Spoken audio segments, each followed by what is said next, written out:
interesante del asunto es ver que Lacan, que a mí me llamó mucho la atención, hace una analogía y un intento genial, y todos los cálculos hace mal. Los hace mal porque además justamente en cálculos donde el hombre iba más flojo, bastante hizo, ¿no? Y a mí me tuvieron que echar una mano, o sea que también. Pero es como que de pronto se le ocurre algo que tiene muchísima importancia, y que hoy queríamos un poco cerrar un poco el tema de esta manera para ver qué es lo que estaba haciendo. Porque todos sabéis que, bueno, de Lacan se conoce el uso de la topología. Entonces uno puede estar de acuerdo, otros no, otros les parece que es una tontería, algunos al revés hacen topología de dibujitos, a mi Sam, que decía Lacan, bueno, no importa. Pero desde el primer día que él abre la boca, empieza con la cadena significante topológica, ¿no? Como dijimos, para no poner la sintaxis de la lengua. Pero lo que no se explica es que hace más cosas que eso. Que fueron los tres elementos que puse yo, ¿no? Ahora veremos por qué. Que serían la construcción geométrica y los cálculos. Es decir, que no calculemos matemáticamente con números y con funciones no significa que nosotros sepamos que el sujeto hace cálculos. Y esos cálculos, lo importante es que converjan, que vayan a algún sitio, que se dirijan hacia algún sitio, que terminen, que concluyan, que es lo contrario de lo que en clínica se llama la deriva. Vale.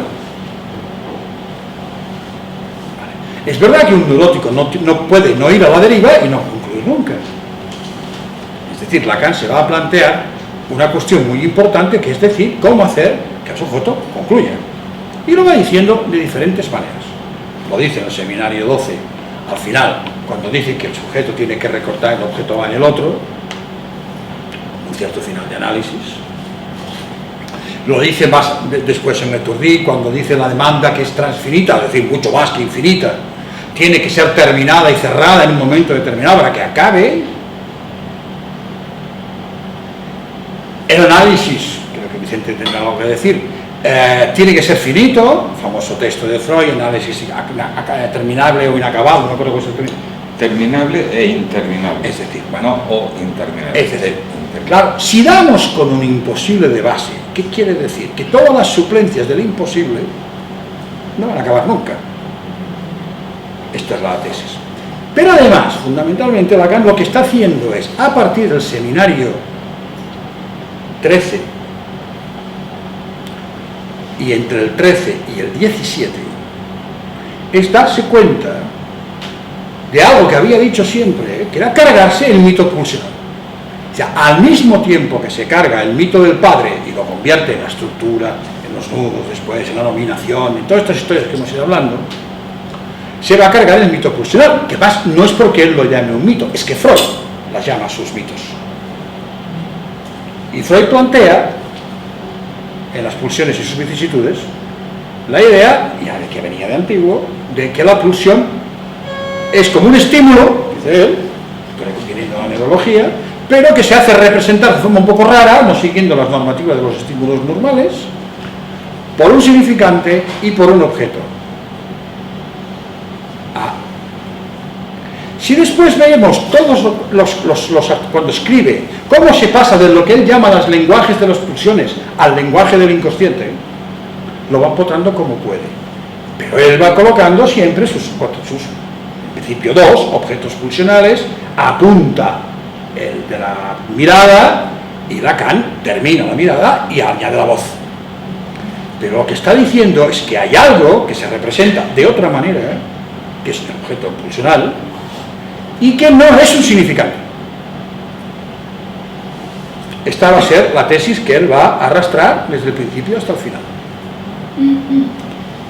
Entonces, la pregunta es, ¿cómo se articula algo que sea que enganche el inconsciente con el ello, que ya lo ha hecho en el seminario del objeto y en el seminario 14 hace la articulación y le llama la lógica del fantasma, para articular sin recurrir a que está el inconsciente por un lado y las pulsiones por otro que vienen de no se sabe dónde y se enganchan entre ellas, y Lacan ahí hace una cosa muy bonita, que es enganchar por el objeto y por la castración, ¿os acordáis? Por el objeto y por el menos 5. O sea, no articula en absoluto el ello, o sea, lo viejo pulsional freudiano, y el inconsciente por los significantes. Esto es fundamental. Va a ser por el objeto. Es decir, pero un objeto que no es un objeto como en la ciencia. Por eso ya mismo Freud cambia incluso el término y el nombre. En alemán al objeto pulsional le llama Objekt, en alemán, y a los objetos los llama, o a las cosas, les llama Sache. O sea, ya lo diferencia claramente. Entonces, ¿qué ha hecho Lacan? Primero nos ha introducido el objeto A desde el punto de vista del famoso petit A, en lo imaginario. Nos introduce primero en el espejo, en el narcisismo.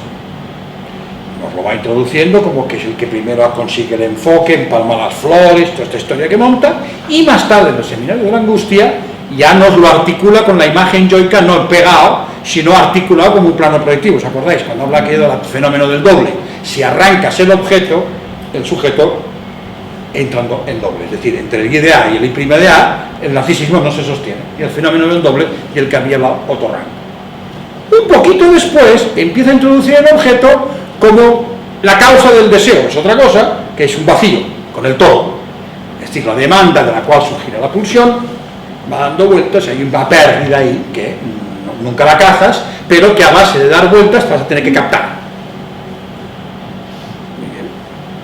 Pero luego nos va a hablar de qué. ¿Esos son los objetos pulsionales? No, en absoluto. El objeto pulsional de Freud es lo que va a terminar construyéndose como plus de goce. ¿Vale? Ahora, ¿cómo enganchamos ahora el plus de goce con los significantes para que vayan articulados? De tal manera que ocurra lo siguiente: no podemos ir al infinito. O sea, si os fijáis, yo empecé a hacer allí límite tendiendo infinito, venga a poner infinitos por ahí por todos lados. Vale. La matemática puede saltar al infinito, nosotros no, porque si saltas al infinito eso no se acaba nunca, porque el infinito, como diría Felipe González, es muy grande y no se puede abarcar. ¿Me explico? Bueno. Entonces, la idea del paso al límite en Lacan hay que tener mucho cuidado cómo se transmite. Porque ¿qué quiere decir el paso al límite en Lacan? Es haciendo una sucesión que converge, es decir, que cada vez se van acercando más y más y más, lo explico lo más sencillo posible, hacia un punto. Cada vez los términos de la sucesión están más cercanos a ese punto, más cercanos. Pero ese punto no pertenece a la sucesión. Es decir, en el acto del pasaje al límite defines ese punto nuevo que no lo podías definir con significantes. Esto es lo que quiere decir utilizar el cálculo de límites. Por eso, aunque sea así, lo dije de pasada, pues si alguien lo leía y quería leerlo con precisión, cuando encontraron los irracionales, un tal Cauchy definió todos los irracionales como límites de sucesiones de racionales. Es decir, aquello que no encajaba lo definió como el paso al límite. O sea, te vas acercando, y el paso al límite es decir eso. ¿Pero eso qué quiere decir? Una cosa nueva. Por eso en psicoanálisis el paso al límite, que es acabar de seguir haciendo más términos, más significaciones, dar el salto al límite y concluir y definir algo. En este momento, ¿por qué? Definir algo, ¿por qué? Porque el objeto plus de goce, en tanto va a ser un suplente del goce de la relación sexual que no se puede escribir, dicho en Lacan, dicho en Freud, las pulsiones son la suplencia del instinto sexual que no existe, ¿vale? Lo tienes que construir, a menos de que te creas que vienen dados. Lo tienes que construir como algo que construyes para ti como suplente de esa relación sexual y de ese goce que nunca tendrás. Claro, entonces tenemos una cosa que no son significantes. Tenemos los significantes y ¿qué decimos? Los enviamos a trabajar cálculo tras cálculo, tras cálculo, tras cálculo, cálculos que pueden estar con una cierta relación entre ellos o no, ir a la deriva, a buscar ese infinito. vamos a llegar a ningún lado. O lo podemos integrar de alguna manera en esos cálculos, de tal manera que en un momento determinado haya un cierto corte que llame objeto a todo lo que resta. Es decir, pongamos un objeto para no tener que ir al infinito. No sé si me explico con eso. Para cerrar, que sería un poco, haciendo una cosa así divertida, es como cuando los niños tienen hambre y quieren más teta y no sé qué, que querrían la teta infinita, aunque el estómago no da pasillo, entonces hace la madre, coge el chupete y ¡zampa! ¿Vale? Le mete el chupete y que le dice, ya mes, tapón, y cierra. Vale. ¿Qué hace Lacan al principio? Primero piensa el objeto lo más cercano a la topología, porque él primero lo ha entendido topológicamente. Es decir, el objeto es la banda de Moebius en un espacio. No es la parte esférica, es la no esférica. Después dice, el objeto es la división del sujeto. Cuando el sujeto se divide queda un resto. Esto es matemática de congruencias básicas, es decir, ¿no? Si divido dos racionales uno por el otro, al final me queda un resto. Pero no el resto, el problema es que en esa teoría sigue siendo otro significante, es un número, otro significante, non surtivo. Entonces, ¿qué dice? Bueno, pues si asimilo los números enteros, divididos por sí mismos, somos racionales, con un significante, para hacer las fórmulas de las metáforas, de las metonimias, ¿qué sería aquello que no es significante en ese momento? Es decir, un irracional. Entonces el objeto A se convierte en un irracional. Aquel que no se deja atrapar por los significantes, pero que está ahí siempre y que se le va a buscar. Ese se lo da por todos los calculitos que puse yo. Cualquier fracción en la que esté el A, simplemente si el A es un irracional, pues ya es una fracción irracional y ya no es racional. Vale. Va buscando el objeto ahí como puede. ¿Y qué es lo que busca él? Encontrar que entre corte topológico y significación vayan juntas y cerrar el tema. Es decir, no solo se trata de darle un corte al sujeto, me refiero al paciente, al analizante, para que ahí se reconstituya. También tiene que ir ligado a la significación que está dando. Cómo significa las cosas. O sea, tienen que articular las dos. ¿Dónde lo intentan? Con la serie de Fibonacci. Ahí da un paso más, ya no es simplemente los restos de una división, sino que son todas aquellas chorizos de números que os he puesto allí, ¿no? La serie va haciendo y va haciendo, es una serie que encaja bien porque si cada término es la suma de los dos anteriores, pues el último término del 3 es el primer tiene un trozo en común con el primer término del cuarto. Eso es un poco la idea de la metáfora, ¿no? Que dice Lacan, dice, tiene que haber en la metáfora el mismo significante bajo la barra que haga de conexión. Si no, la metáfora es la metáfora de Perelman, que no está de acuerdo, ¿vale? Tiene que estar encadenada de alguna manera la operación. Bueno, entonces, ¿qué es lo que busca él? Busca la construcción del objeto en los actos de significación, pero que sea compatible con la topología, con eso que ha puesto como banda de Moebius, como A esférico.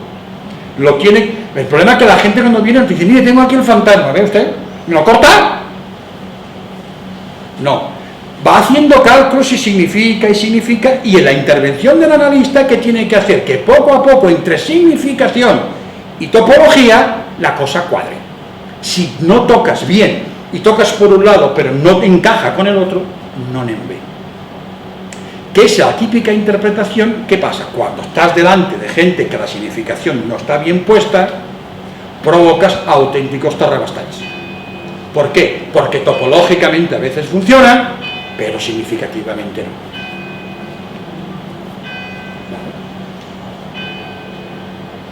no. Más tarde, finalmente, el objeto A lo va a buscar, y eso lo vamos a explicar este año, a los subrecubrimientos finitos del espacio del goce. Todavía se va más lejos. Hacerlo ya no con números, ya con letras, que es un salto muy bonito. Porque si es con letras, ya encaja más con la teoría del lenguaje que con números. ¿Se me sigue?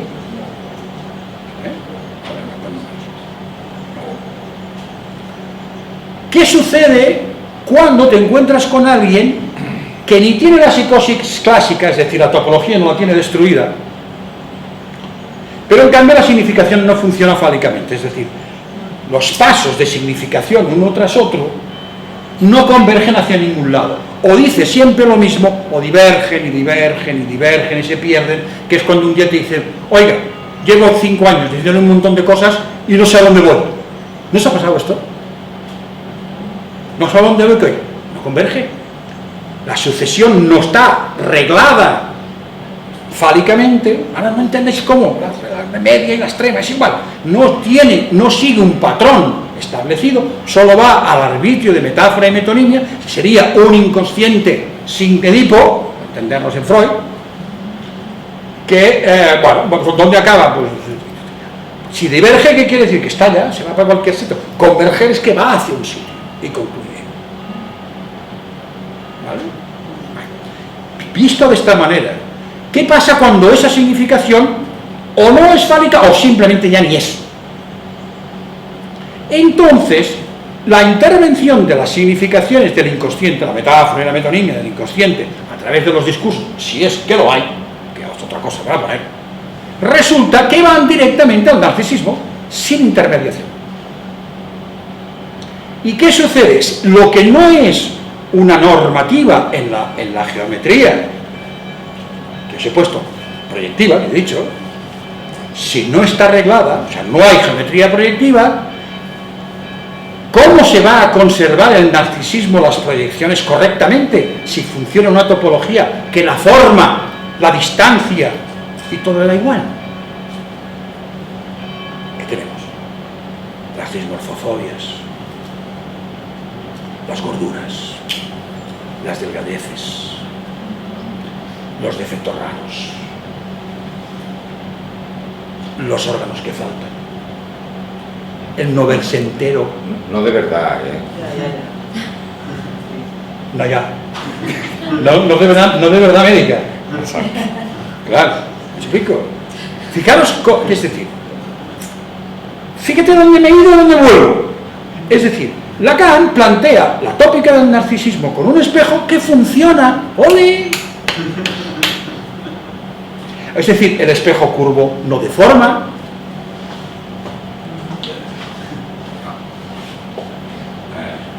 Lacan dice, bueno, al principio de su obra dice, vamos a poner un espejo curvo.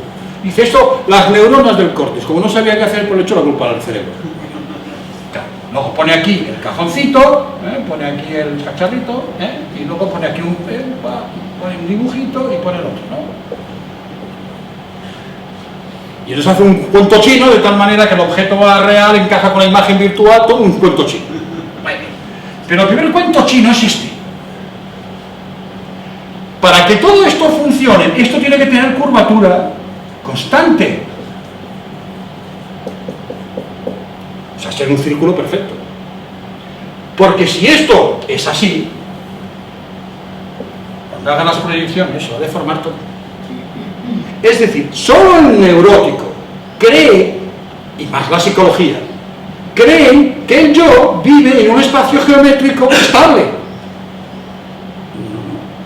Tiene que haber algo que lo estabilice. Si eso no está, el narcisismo se va a aguantar. Dicho de otra manera, si resulta que la topología del significante no conserva ni la distancia, no conserva la forma, no conserva los ángulos, no conserva las rectas, no conserva más que la continuidad, ¿quién te va a... Tenemos un espejo que lo conserva todo, ya que bien.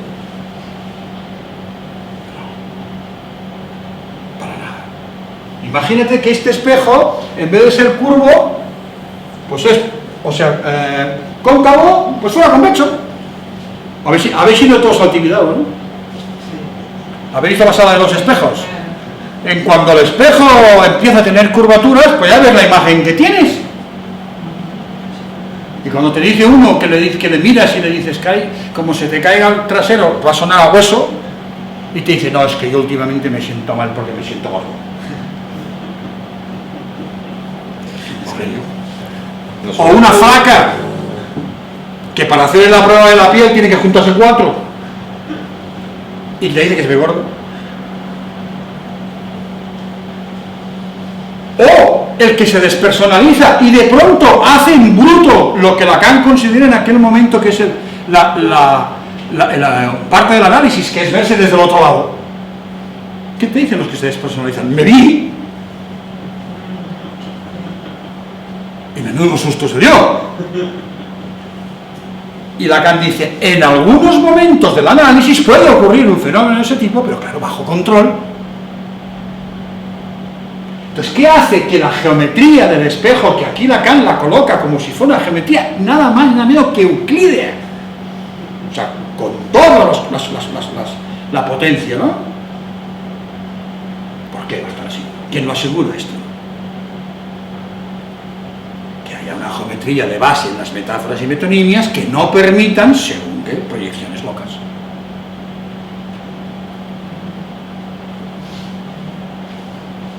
Es decir, Lacan coloca entre la topología y el final, coloca una geometría muy suave, porque la va soltando poco a poco, con algunos errores, que es lo que hoy en día se llama geometría proyectiva, y supongo que en su época también, que tiene muchas subgeometrías, la más conocida es la perspectiva.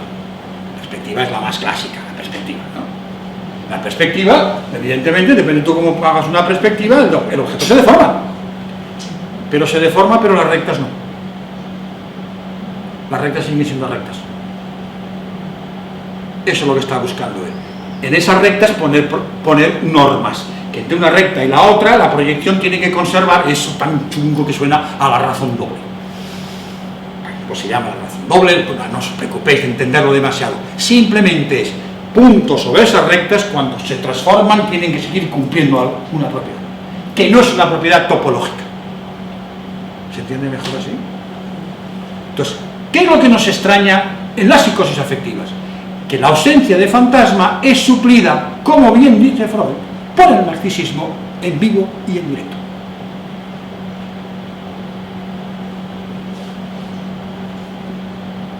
Pero entonces, ¿qué es lo que vemos? Vemos en el narcisismo los desastres de no tener la razón fálica.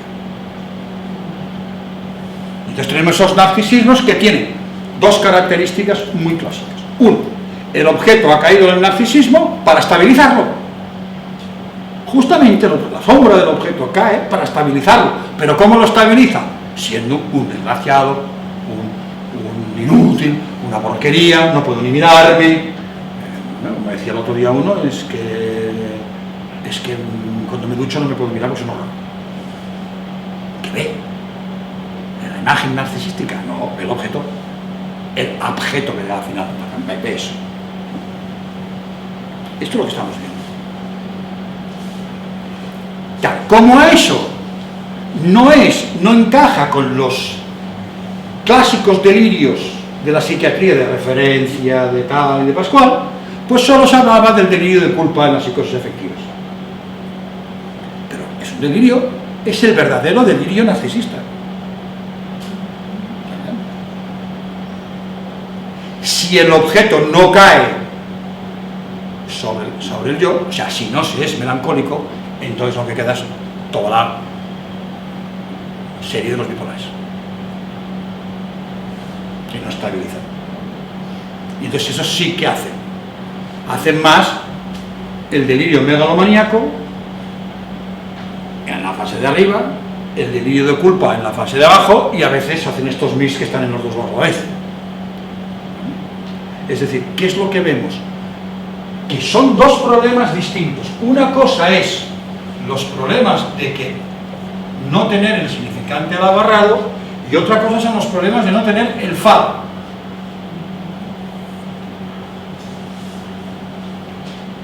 ¿Me explico? Con esto el otro está pleno, o hay un agujero. Una cosa que me llama mucho siempre la atención es una cosa que aquí en los afectivos, es que nunca termina. Nunca termina. No pueden concluir. Y entonces uno lo puede mirar como que un defecto de metaforización. No te digo que no. Pero, ¿qué hacen ellos? Dejar siempre la falta mal abierta.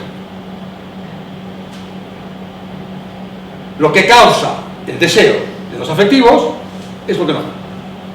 lo que no hay. Se parece un poco a los obsesivos, ¿no? Y siempre le gusta lo que no tiene. ¿Qué mujer le gusta un obsesivo? La que no tiene, ¿no? Y cuando la tiene, ya le gusta la otra, ¿no? El obsesivo tiene pero él lo hace colocando bien esa representación. El melancólico, no. ¿Qué hace el melancólico? Siempre busca lo que no hay. Lo que le causa el deseo es que esté abierto, lo que está afuera. Con lo cual, ¿qué pasa? No consigue estabilizar nada, porque nunca es feliz con lo que tiene. Siempre a la búsqueda, a la búsqueda, a la búsqueda, con una angustia tremenda, ¿no? Estos son los problemas del falo. Lacan empieza más por aquí, que es donde no estaba Freud, y poco a poco se va acercando a Freud. O sea, Lacan es más freudiano al final de su obra que al principio. Me podéis decir que desde cierto punto de vista. Pero es mucho más freudiano al final.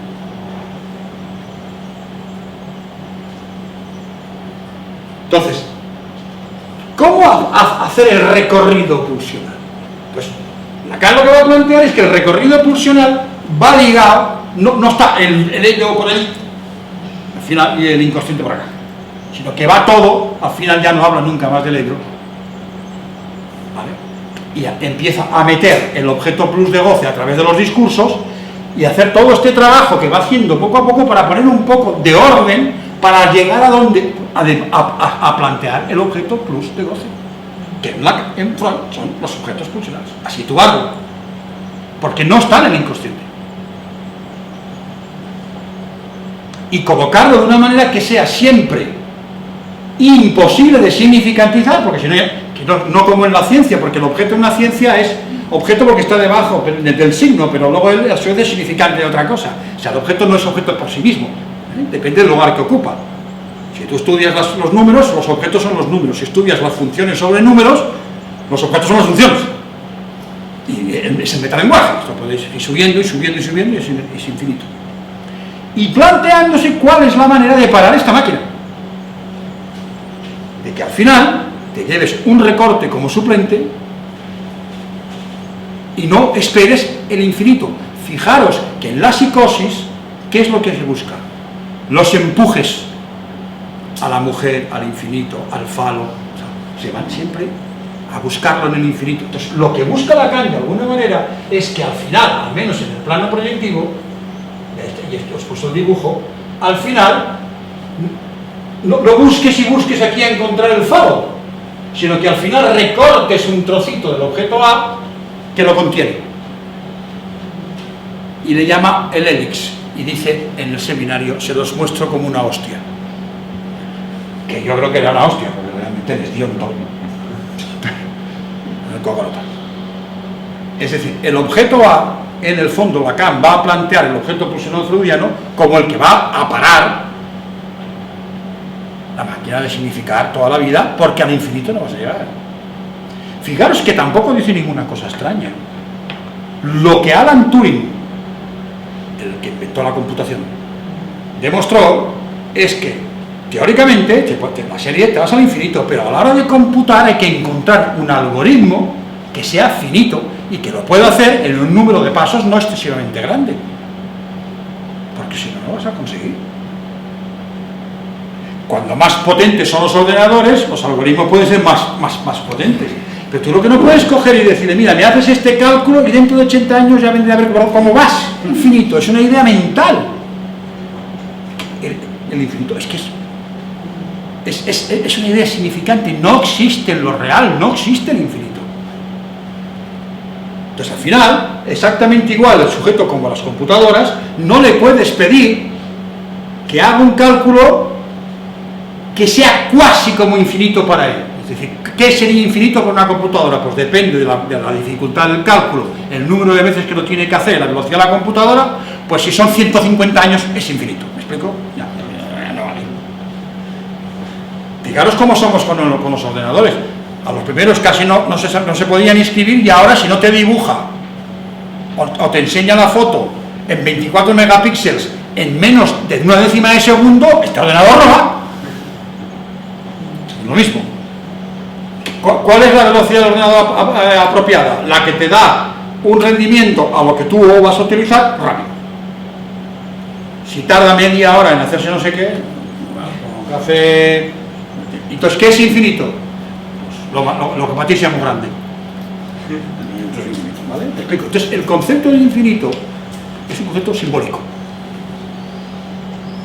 Por eso Lacan utiliza el signo significante, es un concepto simbólico. ¿Y qué quiere decir lo simbólico? Que no parará nunca. Porque el infinito no llegará. Entonces hay una paradoja. Por un lado, teorizamos el infinito para decir que, yendo al infinito, nos encontraríamos con esto, pero como es así que no podemos llegar, nos vamos a tener que contentar con lo que hemos hecho hasta ahora, más el resto. Y todo lo que nos falta es el resto. Ahora bien, el resto tiene que ser chiquitito, es decir, nos tenemos tenido que ir aproximando, no al resto cada vez más gordo. ¿Qué es lo que se decía? Cuando uno es pequeño, tiene pocos significantes y todo es objeto A, o sea, su madre casi es todo su objeto, y según se va haciendo mayor y va avanzando el análisis, el objeto A se va reduciendo, hasta hay un momento que se cortas ahí. Y entonces cuando cortas ahí es cuando realmente te has construido un objeto pulsional, un plus de goce. Cuando luego se pasa a la trisquelización, evidentemente es cuando se puede encajar el petit a, que da imagen a ese plus de goce, y la causa del deseo es el vacío. O sea, por un lado tiene imagen, por otro lado es vacío, por otro lado es un goce. Y ahí te vas moviendo como puedes, partiendo de la base de que, dicho de otra manera, tienes que renunciar a escribir la relación sexual, que no se puede. Y ahí el milenismo hace el concepto de renuncia, que quizá tiene una connotación un poquito religiosa, a renunciar, ¿no? O sea, algo así como ceda, ¿no? No es ceda, es identifíquese a eso. Esa es la tesis de Lacan, identifíquese a eso. Es decir, agarre en una identificación lo que le faltaría para llegar a ese infinito, que no va a llegar nunca. Y además, goce todo lo que pueda con eso, porque es con lo único que va a gozar, porque con lo demás lo tiene chungo.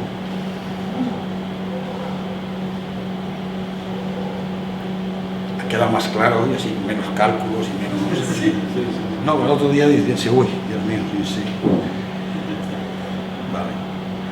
Pero fijaros el camino de una división de números y un resto, a un límite con los interracionales e irracionales, a la serie de Fibonacci.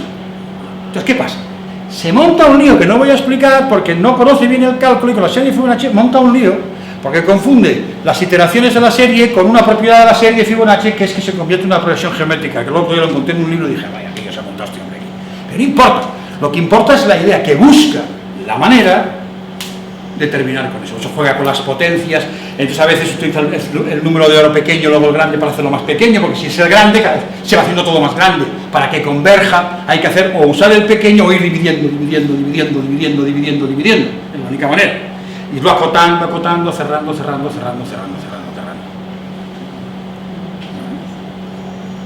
Entonces, ¿qué tenemos? Que una cosa es la estructura y otra cosa son los cálculos.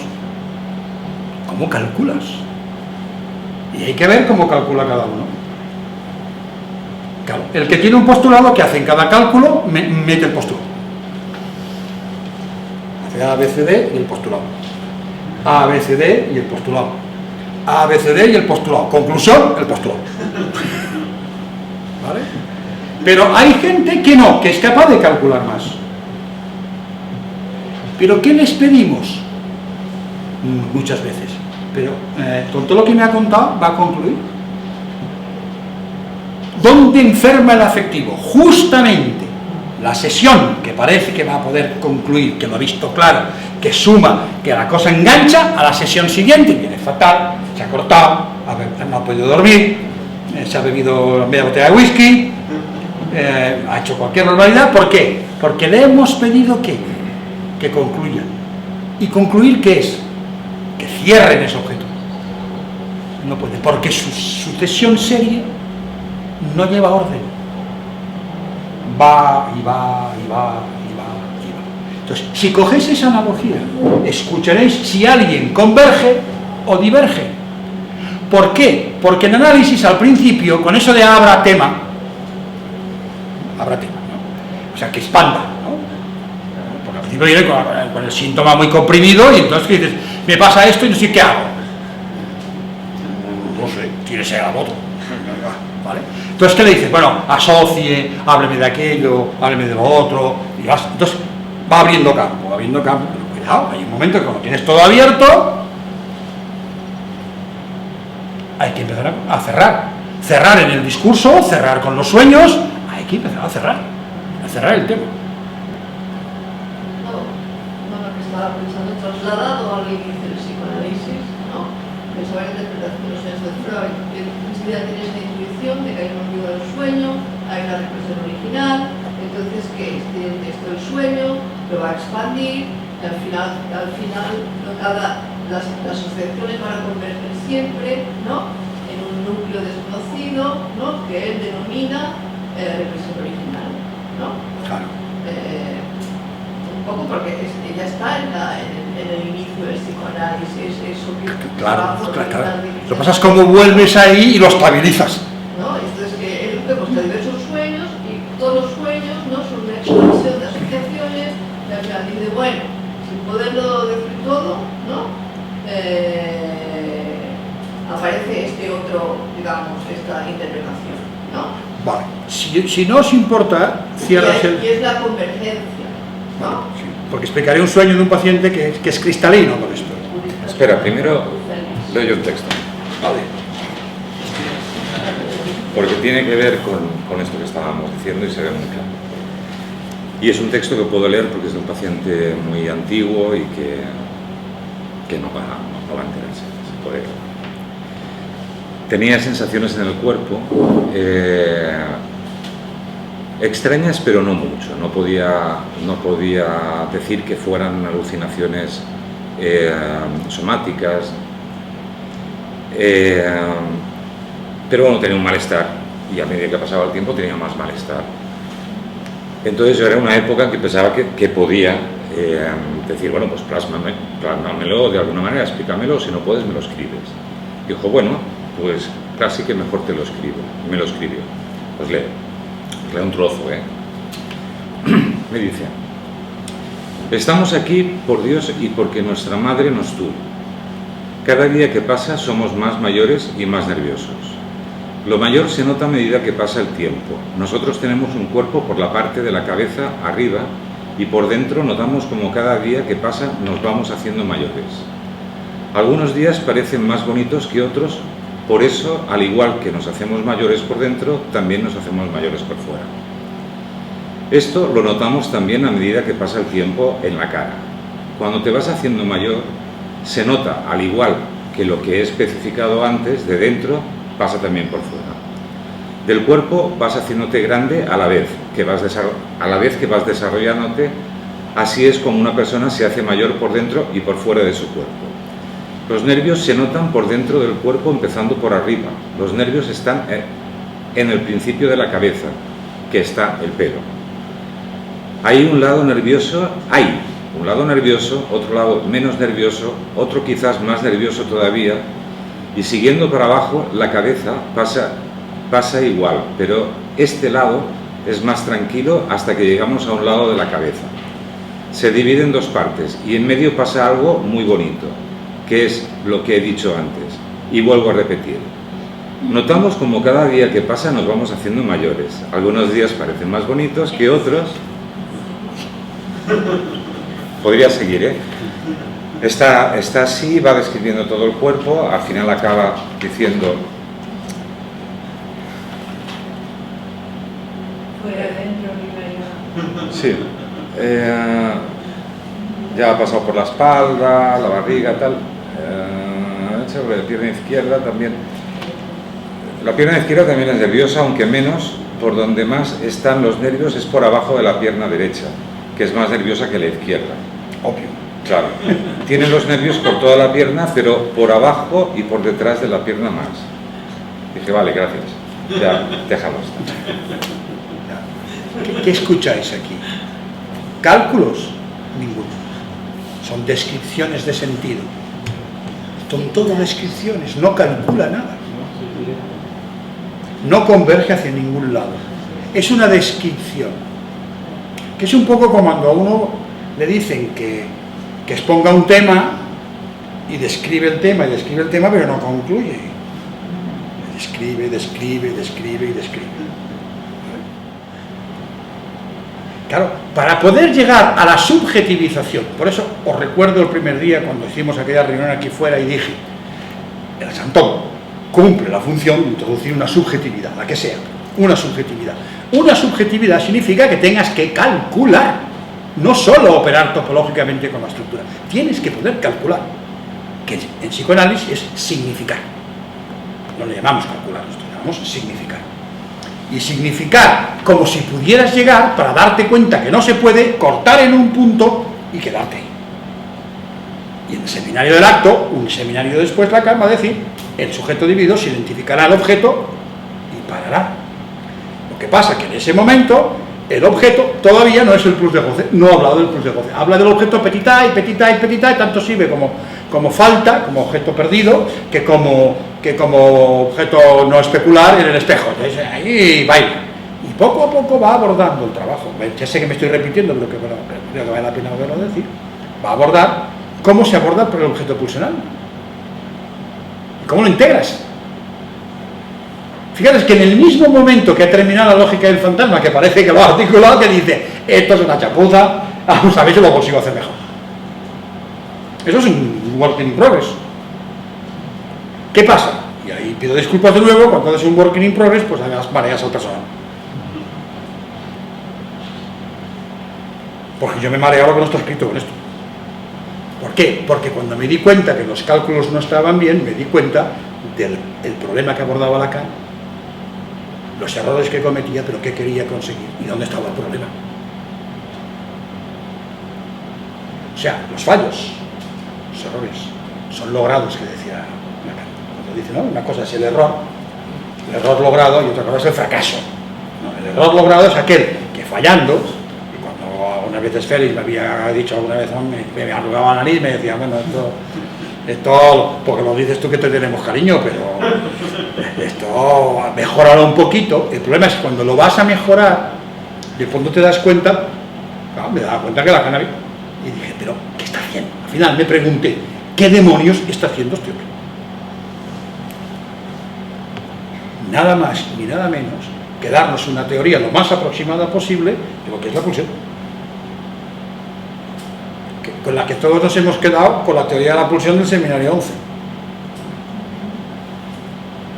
Recorrido, aparece un nuevo sujeto, que es una rigorización bastante bien hecha, por cierto, a correcuita, porque en el seminario 11 el pobre hombre iba metiendo ahí un poco de todo, porque fue el año que no iba a hablar de otra cosa y tuvo que hablar de aquello, estoy improvisando, pero muy bien hecha. Pero es que termino el seminario 11 y que dice, vamos a empezar de nuevo. Problemas cruciales para el psicoanálisis. Termina otra etapa. Se pone a hacer topología y de pronto, ¿qué se da cuenta? Que con la topología solo no es suficiente. Pasa que no se atrevió, no sé por qué, a decirlo. Era difícil que Lacan dijera, hostia, no sé muy bien cómo seguir. No, que dijera, voy a echar mano de la geometría. Porque no sé muy bien cómo seguir.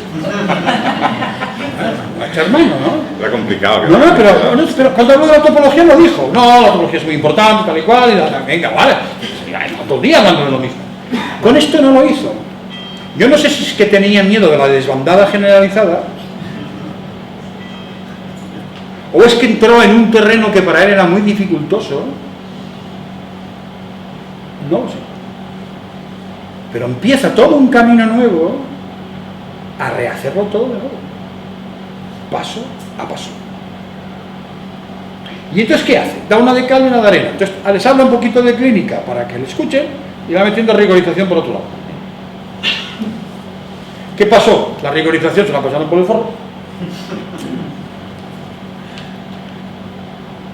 Porque es que el tío saca cosas que si vas a buscarlas y dices, hostia, para buscar tienes que leerte un libro entero para entender lo que está haciendo. pero nos mete al psicoanálisis en un camino que quizá en unos años, y cuando digo unos, me refiero a unos cuantos, por poneros un ejemplo, imaginaros cuando Aristóteles escribe su Física. ¿Cómo la leemos ahora? Pero gracias a la física de Aristóteles empezó un camino que ha llevado hasta ahora. Cuando Descartes hace su geometría analítica y empieza a hacer aquello de los puntitos, las circunferencias y los ejes cartesianos, todo esto, que antes esto, pues de entrada la gente le decía, este filósofo se ha bebido algo. Fijaros dónde hemos llegado.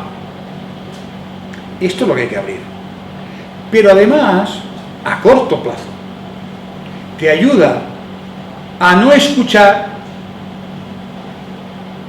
solo las repeticiones de los significantes, sin saber qué lugar ocupa. ¿Qué es lo que habéis escuchado en realidad? ¿Dónde estamos?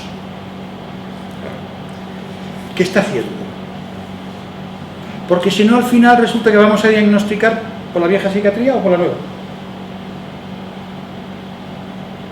Hay un trocito, déjame que ahora... Y luego ya habléis vosotros, ¿vale? Sí. Se nos está haciendo tarde. Hay un trocito que he pillado, queríamos hablar, o a mí se me ocurrió hablar, algo de lo que tú estabas diciendo, Marcel, de lo que decía Freud al respecto, y evidentemente lo que se me ocurría era análisis terminable e interminable. Y solamente os voy a leer un trocito del final del capítulo 2, que dice, bueno, es un trozo donde Freud analiza uno de los obstáculos para acabar un análisis que para él era el factor cuantitativo, lo pone así, de la pulsión. Yo hubiera escrito alguna cosa, os leo nada, muy poquito. En los primeros casos, Isabel R., Emma, Dora, le aportan recuerdos, relatos significantes, sueños y tal. Freud los descifra y les explica que la enfermedad está ahí en la relación de una palabra con otra, ¿vale? Bueno, pero el factor cuantitativo, desde mi punto de vista, al que se refiere Freud, significa que él se da cuenta que hay algo que no se reduce a la relación entre significante y significante, que es refractario a la interpretación. O sea, que es lo que no se puede descifrar, el ombligo del sueño. Dice, literalmente, una intensidad constitucional de la pulsión y una alteración desfavorable del yo, adquirida en la lucha defensiva, en el sentido de que resulte dislocado y restringido, son los factores perjudiciales para la eficacia de un análisis y pueden hacer su duración interminable. Habla del yo. En la lucha defensiva contra la pulsión, el yo se altera y se deforma, y esta alteración adquirida por el yo en la lucha defensiva contra la pulsión, digamos que Freud, como os habéis dado cuenta, la caracteriza con los términos disociación y restricción, que son, sobre todo el término dislocación, te hace pensar en lo que Lacan puede ser que tradujera como división. Por decirlo de otra manera, en ese tope que encuentra Freud, en eso que es indescifrable, ahí Lacan puede decir el objeto, al fin y al cabo, divide el yo. No se puede seguir más. Se puede significar todo. No. Por estructura. No, porque si se pudiera significar todo, estamos en la ciencia. Y estamos en la relación sexual que se puede escribir y nosotros no estaríamos aquí. Claro, la ciencia es todo, Estaríamos por ahí, a todo se puede significantizar o darle un signo. Otra cosa es que luego no sepamos hacerlo, pero como ideal es que se puede. Se puede cortar. Aumentar. Estaba pensando en estos, el significante del atachado y el significante del fallo, ¿no? Que finalmente podemos decir que van a convergen en el mismo lugar, ¿no? El significante del atachado es que en cada lugar con el lenguaje tiene que haber un significante que precisamente no va a estar en lo real, porque no se va a asociar, no sé, tenemos que suponer un significante, que sería la represión original, ¿no? Que que no generaría significación, ¿no? Es porque hay este significante que se da el juego del lenguaje, ¿no? Yo diría al revés, que es porque no hay un significante que complete Pero es todo, un significante. significante que marca la falta en el otro. Pero Tú dices el pero significante. Que no Vale. genera Vale. significación porque nunca va a asociarse con otro significante, Vale. ¿no? Quizás sería la castración primera, estructural, pero subjetiva la castración sería la castración fálica, que vendría al mismo lugar, ¿no? Desde el objeto aparte, que vendría al mismo lugar que este significante a tachar. Porque tanto uno como el otro son impar, ¿no? Un gran par. Fíjate que algunos milianos hablaban de la forclusión primera, de ese original, la forclusión primera. Desde el momento que sale un significante se ha perdido algo. Es que no podemos explicar, no nos podemos explicar el sujeto hablante, es que tampoco nos podemos explicar el lenguaje. Claro, pero es que el problema es que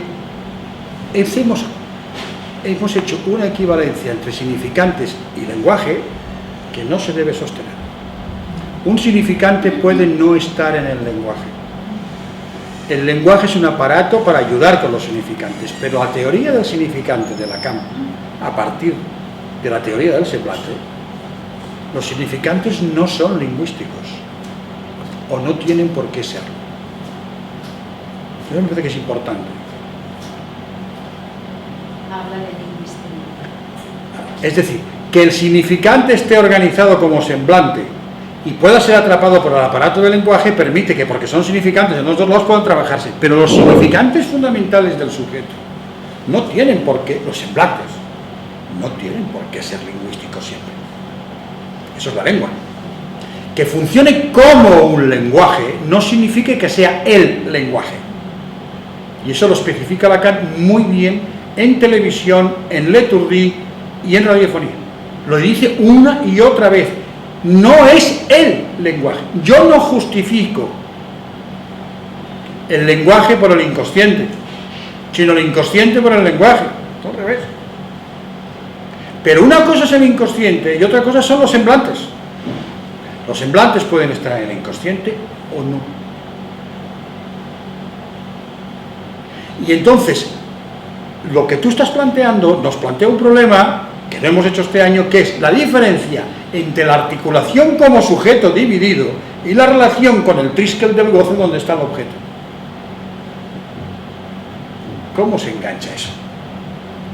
Porque lo de que al principio era un significante, pues va a ser que va a tener que ser revisado. O sea, hay una represión original, es que tiene que haber una operación. Pero no tiene por qué ser el primero, porque la primera operación que Freud nos propone es la constitución del objeto, no la del sujeto dividido. Lo dice bien claro Freud. Lo que pasa es que eso se les olvidó. La primera origen del sujeto en Freud es la identificación primera y la aparición del objeto. Está muy difícil de responder eso. En absoluto lo primero fue un significante. Eso vino después en una primera lectura de Lacan, que hay que tener mucho cuidado. Yo no digo que sea falsa, pero la idea de la represión primera, o como algunos han llamado la forclusión, incluso han llamado la forclusión generalizada, es error. Porque si hay forclusión es porque había un significante que se ha forcluido. Es que no hay. Entonces, el problema ¿cuál es? Que por el hecho, tal como explica Freud y Lacan en la lógica modal, de que donde no se puede escribir la relación sexual se escribirá un S1, ya se ha perdido algo. Pero eso de ahí a que esté forcluido. Y la represión primera de Freud en Lacan no está trabajada. Pero lo trabajan bien Melanie Klein. En Lacan no está trabajado, Y Ferenczi y demás, y Winnicott. Porque no quiere, yo creo que no quiere hacerla solo con significantes. No, de hecho, estos autores lo hacen con objetos. Claro. No quiere Solo con significantes. Solo con significantes no quiere. No quiere. Bueno, jo penso que potser el PIR sí que la insinua quan introdueix el zero. O sigui, quan Lacan diu dic que no és no és l'esfera l'element que podem utilitzar per representar el subjecte, sinó que és una figura amb un forat. O sigui, aquest forat que té de comú la banda de Moebius, el toro, la botella de Klein, etc. Aquest forat és el zero de l'Opir. O sigui, quan l'Opir parla del conjunt, de les parts del conjunt, que és del que treu la topologia surt de la inclusió del zero en el conjunt. Bueno, los números en general salen la inclusión del cero, pero... L'espai topològic surt... Pero aquí te está haciendo sucesiones. Del conjunt en el que s'inclou el zero i la totalitat del conjunt. Vale, pero eso es la topología de conjuntos. Vale. Però vull dir que jo... Però és que aquesta repressió originària sí. És aquell zero del conjunt de l'Opir. Aquí hay que andar con cuidado porque Lacan en eso es más fino y no confunde el cero con el vacío. Eso es bastante habitual. No, porque el vacío es otra cosa.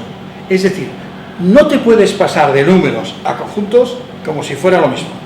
En Upir, cuando habla de esta serie, que en el fondo lo que está haciendo es una relectura de los números de Frege.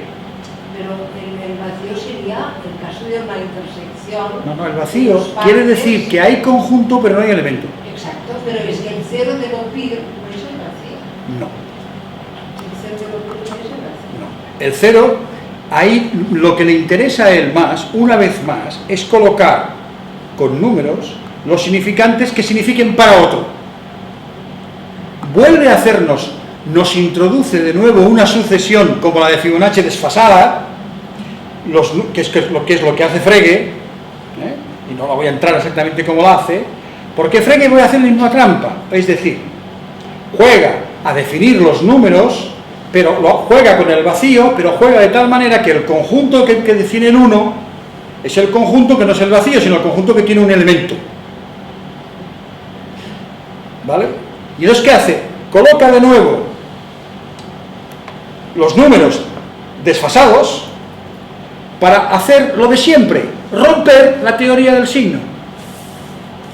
Que el significante represente a algo para otro, no que represente algo. Esto es fundamental, que eso lo ve bien ella. Lo ve. Es decir, si un significante hace signo, pues que lo haga. Pero de entrada el significante, incluso cuando es más semblante, no hace ningún signo. No tiene significado. El problema es que al principio, al decir una represión originaria, supone un aparato de reprimir. Y supone una cadena que esté funcionando y hay una cosa... hay que rehacerlo eso. Por eso es un concepto muy raro. Claro. O sea, uno empieza a leer a Freud y dice... Es muy raro. ¿Y cómo se te ocurrió eso? Bueno, pues porque el tío que ve Oye, que en algún lado hay que empezar. No, por eso. Pero digamos es aquellos, como le decía, aquellos conceptos provisionales para fundar una ciencia que Exactamente. ¿no? Pues Exactamente. para mí, Raúl Ferdinand es una cosa... Pero es como el mito del padre Sí, claro, de la horda primitiva. Vamos a empezar en algún lado. Sí, ¿Os imagináis un bebé haciendo pero una a mí, represión de un no sé, significante? No pero creo. ¿dónde saca, no? Hombre, Algo que necesita para que... Exacto. Para arrancar. Por eso te decía que hay que volver al término y articularlo bien con la identificación primera, articularlo bien con los tres registros, con el objeto. Es todo un trabajo que Lacan no hizo. No lo hizo. Lo dejó allí, entonces no lo cuestionó tampoco, no estuviera mal, no lo cuestionó, pero Freud sí que se empeña en hacer la represión. Porque Freud, ¿qué pasa? Que Freud no tiene tres registros. Freud funciona solo con dos. Y al funcionar solo con dos, él tiene la idea del significado. ¿Qué es lo que ve? Que al final, en lo que la gente le cuenta, hay un punto al cual no hay manera de acceder. Y llama la represión originaria. ¿Y por qué le llama represión? Porque es el término que tiene. Porque no puede llamarlo real. Claro. No puede, no tiene. Porque lo real para él está como en la ciencia, allí detrás. Está ahí detrás. Y segundo, lo único que tiene es represión. No tiene otro término. Los millerianos utilizaron forclusión, llaman la forclusión generalizada, es decir, cada S1 que se va escribiendo, para ellos forcluye una parte de lo real. No, es que no hay que utilizar los términos. La forclusión es coger un significante y echarlo fuera de la cadena. Pues si no está, no puede ser forclusión, hay que inventarse otro término. Entonces, los orígenes están perdidos. Y yo creo que es una renuncia que tenemos que hacer. Los orígenes, como bien el mismo Lacan dice, antes de lo lingüístico, nada sabremos de ello. Dice eso sí, ya. Claro, ¿no? Nada sabremos de ello, porque no tenemos nada que nos lo pueda informar. Ese es el origen del sujeto, ¿dónde empieza? Más bien Lacan, creo que es más inteligente, coge de Freud la parte que es más sustantiva, que es decir, la identificación primera. Lo que coge Lacan es el objeto. Y a propósito de esto, cuando dicen que he señalado análisis terminable e interminable, esto está hablando Freud con ese tipo. De eso que no está resuelto en términos teóricos en torno a la reflexión legal. Y que no está resuelto, claro, es que eso, Por eso es a él la que yo insisto más. Es que es importante, porque no es o, sería diferente. Es las dos posibilidades en la misma unidad, digamos. Porque es decir, no se puede se termina de una manera porque no se puede terminar. Porque no se puede terminar. Encuentra un tope Sí. que para él ese goce, Claro. que no sabe. Pero claro, bueno, de eso- goce, esa pulsión. Claro, pero después, con la cuestión fálica, muchos pensaron que alcanzando el falo se resolvía eso. Bueno, pero hay una percepción de que hay algo que no se puede, pero tiene que haberla, la percepción de que hay algo que no se Y- puede y- como para acercarse a un final. Y la subjetivización de eso. Esta parte. Este es el punto clave. Sensibilización de eso.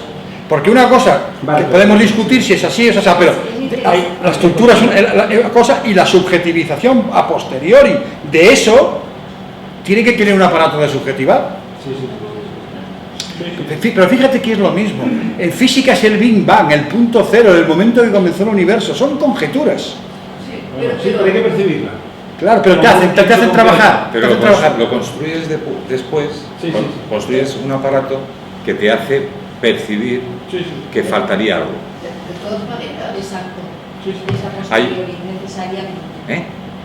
Se llama David del Rosario, es un científico investigador, no sé si lo conocéis, que ha escrito un libro que se llama Solo el que no sabe, mira. Está muy bien. Y una de las cosas que dicen los neurocientíficos es que percibimos un 0,5% de la realidad. ¿Y a qué refieren con realidad? Vale, pero ¿qué significa eso? Que los recuerdos y los pensamientos son recreados en un 95% de los casos. Reconstruidos. Sí. Claro. Claro, es que. Bueno, es con eso Y ya es mucho. trabajamos con la reconstrucción. Claro, Eso. claro. Con una historificación que es verdadera y falsa a la vez.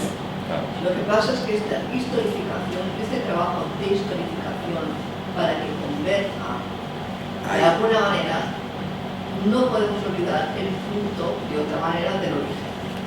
Claro, No sí, sé sí, si sí, me sí, explico. sí. Tiene que cerrar eso. Claro, o sea, Tiene- una sí. cosa es que el origen y Sí, sí, etcétera. Pero si hablamos de historización, la historización, el trabajo de historización conduce, si uno es neurótico, ¿no?, hacia un origen. Tiene que ver con afiliación y ¿no? todo este rollo que es Bueno, otro con la tema. afiliación o con el Lucifer o con Pero fíjate que cómo se puede abordar el del sueño, diferentemente el origen si se trabaja de forma neurótica, velándolo, porque al final se lo vela, al fin y al cabo, hay tres generaciones. Si se hace de forma psicótica, eso se ve muy bien en los niños adoptados. Cuando plasman la idea del origen del sujeto en el origen familiar y social, lo toman como equivalente, de cómo pueden ir a buscar eso de una forma loca, absolutamente loca, ir a buscando el origen ahí como si en un punto hubiera algo que le explicaría su ser y de dónde viene. Aquí en el origen encuentra una filiación. ¿Qué es? Formo parte de esta cadena. La filiación suple, formo parte de esta cadena que se pierde en la historia del tiempo. Si tengo un paciente que lo han ido a buscar de urgencias un par de veces a Nepal, porque es adoptado. Y bueno, cuando se le va mucho la cabeza, se pira a Nepal a ver si encuentra su origen. Porque cree que tiene un origen. Sí, lo adoptaron a los 6 meses. No, pero es que él cree que tiene un origen. Claro, entonces el origen lo puedes ir a buscar en lo real si quieres. Sí. ¿Cómo es más sencillo? Bueno, la genética, a veces te encuentran a 2 por allí que la genética cuadra. Pero la idea de origen es mítica. Exacto, porque si no al final buscaríamos El origen. Pero que el trabajo de historización de la memoria conduce, ¿no?, hasta que esa creencia de alguna manera se modifica, pero conduce ahí, ¿no? O dicho de otra manera, el motor que la mueve es la búsqueda del origen. Y sobre todo la idea de encontrar en el origen lo que te perdiste en el supuesto origen. La gauda Lo que se te escapó, ¿no? Ahí, es que aquel día yo estaba despistado y se me escapó algo. En vez de pensar es que por el mismo hecho de que sea como sea, me haya construido de una manera, sea como sea, míticamente en el origen, por el propio acto de constitución, se perdió. Y esa pérdida original, de alguna manera, se recrea con las pérdidas concretas que el sujeto va haciendo en las significaciones. Es el pecado original. Lo que se perdió. Exacto. El pecado original es una significación de eso, una teoría. Y si se pierde continuamente, entonces ¿qué sucede? El que no acepta que eso está perdido, pero lo puede situar mediante el significante de la falta en el otro, se le abre un cierto agujero interno, sufre y hace un duelo, diría Freud. El que no lo acepta, ¿qué hace? Se le abre un agujero, pero un agujero sin borde, que se lo traga, y no lo puede superar. ¿Y qué hace? Llora, y llora, y llora, y llora, y sigue llorando. O se va a Nepal. Oh. O se va a Nepal. O se va a Nepal, o de repente se ha dado cuenta que es hijo de Dios. No se había dado cuenta. Y de repente... A ver, bien mirado, todos somos hijos de Dios. Sí. Este, por ejemplo, empieza ahí, ¿eh? O empezó con Dios y luego la madre. Claro, al final tienes que hacer una teoría delirante del origen. Vale, también se puede hacer. Bueno, Pero- es que el origen es Dios. Sí. Pero fíjate la diferencia Es uno de los nombres del origen. en caer en el agujero de la pérdida y quedarte agarrado ahí, que es lo que Lacan llama ser un cobarde. Terrible, la frase que utilizan. Sí, a mí es siempre un me parece. cobarde, Si el deprimido es un cobarde. No le caían bien los bipolares, está clarísimo. No, y los melancólicos. Y los melancólicos le caían peor. Lo llamaba cobardía moral. Cobardía moral. No sé por qué. Yo, de hecho, Yo nunca entendí por qué era una acusación tan moral. No querían saber, ¿Eh? porque según él no querían saber. Eso le cabreaba. No, porque no está en juego el saber, sino el ser. Es el ser el que está en juego, no el saber. No lo mismo. Cuando está en juego el ser, ¿qué te queda? O megalomaníaco, ¿no? O llorar por él porque no vale despijos. no les caía. A Lacan no le caían simpáticos los melancólicos, los afectivos. En general. Pero Lacan criticaba todo. Aparte de eso. Aparte de eso. Siempre encontraba una- Menos a él no os criticaba a nadie.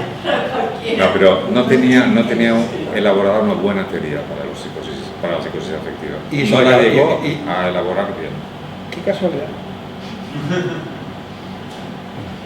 O sea, la representación de objeto, por ejemplo, No lee nada, no. Mira, me iba diciendo, tengo que hacer un seminario sobre objeto y representación, me iba diciendo. Tengo que hacer un seminario sobre objeto y representación. Y nunca lo pudo hacer. Pero es punto ciego, que es que nadie puede saberlo todo, es imposible. Pero, te quiero decir que, pero sí capta que quieren volver ahí y no aceptan, vamos a decir así, vivir con la pérdida. No lo aceptan. Que justamente cuando aceptan algo de eso es cuando mejoran. Cuando colocan algo que les permite aceptar que las cosas iban a ir a medias, que bueno, pues que hay cosas que se pierden, se pueden recuperar, que su matrimonio pues no va tan mal en el fondo, ¿no? Y cosas de este tipo. Y que el análisis hace milagros. Exacto. Y entonces aparece una cosa muy curiosa, porque al mismo tiempo que van significando que hay según qué pérdidas que no queda más remedio que aceptar, van comprando cosas. Se están muy bien divididos, van comprando cosas, hacen actuación. Entonces, es decir, es que como decía un colega que ya murió, mayor, y que tenía esa sabiduría de los que llevaban muchos años en la profesión, lo de la muerte es muy duro, Es que el psicoanálisis nos hemos quedado todos con el homosexo. Lo de la muerte, de gracioso no tiene nada, Claro, ellos la viven en vivo y en directo. Porque asimilan, como hace Lacan en el seminario 11, las pérdidas, la pérdida original, la viven en directo como la teoriza Lacan. Es porque soy sexuado que soy mortal.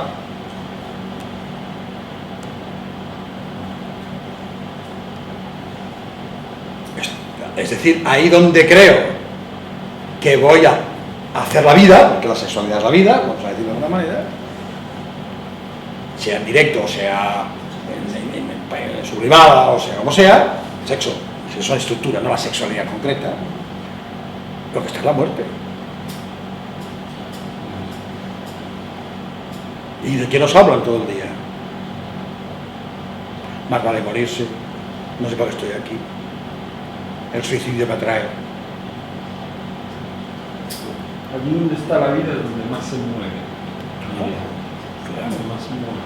No se muere. Claro. que una paciente que es... Al fin y al cabo, uno que hace correr, yo a veces me imaginaba así, que la muerte viene detrás y tú vas corriendo, vas haciendo cosas, hasta que te pillan. No te pilla, te pilla. Por eso hay tanta gente que hace footing. ¿Eh? Tengo una En paciente vez de que sexo, ya- footing. Claro. Tengo una paciente que ya no es bisexual, sino es multisexual. Porque la pregunta que tú hacías a propósito de la función fálica es diferenciar la función fálica De la razón. de la razón fálica. Es complicado, pero una de las cosas que hace la función fálica es sexuarte. Y en el momento que te sexua, también te castra, porque no tienes los dos sexos. Vamos a decirlo a lo bruto, ¿no? La razón va a aplicar para los dos sexos. Pero, No sexualiza, no da color sexual. exacto, pero te parten dos. Bueno, la cuestión es que con esto lo llevan muy mal. Los afectivos en general, no todos, pero en general lo llevan mal. De tal manera que es muy, muy común que cambien, o sea, que sean bisexuales, porque en realidad no ha pasado por ellos la función fálica. De tal manera que, bueno, no se sitúan ni en un lado ni en el otro, les gusta una cosa, les gusta la otra, les gustan las dos, y multi porque ya sabemos que LGTBI significa que hay muchas cosas, ¿no? También entre medio, pues todo. Está Samsung, Philips. LGTB más. Claro, pero ¿qué tienes? Aquí ves que si no está la función fálica, la relación con el otro es puramente de objeto plus de goce. Y entonces, que la apariencia imaginaria masculina o femenina te puede hacer obstáculo o no, pues hay algunos que no. Y son los que pueden ir con unos o con los otros, no les hace... que es distinto de cuando está la estructura perversa como House of Cards. Así esto es diferente, la perversión. Porque la perversión a veces en las relaciones A3 intenta escribir la relación sexual de esa manera. ¿Vale? Pero... yo pensaba, bueno, pero ¿cómo puede ir de un lado a otro? Pues porque no hay color sexual. El color sexual, los dos lados de goce lo dará la función fálica. Estamos todavía en el falo como significante que estructura los pasos. Vendría después esto el año que viene. Eso es para el goce. Sí hay. Y llegamos. Pues vacaciones. De muchas vacaciones. Pues un encanto haber explicado lo que he podido. Gracias.